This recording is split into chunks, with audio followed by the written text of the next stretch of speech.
தமிழ் இனத்தீரே திருச்சிக்கு வாருங்கள், சீமான் அழைக்கின்றார் திரளாய் வாருங்கள். மாநாடு இது மாநாடு, உழவரின் மாநாடு.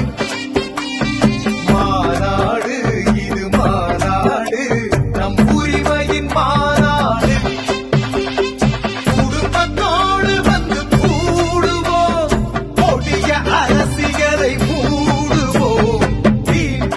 இனத்தீரே திருச்சிக்கு வாருங்கள், சீமான் அழைக்கின்ற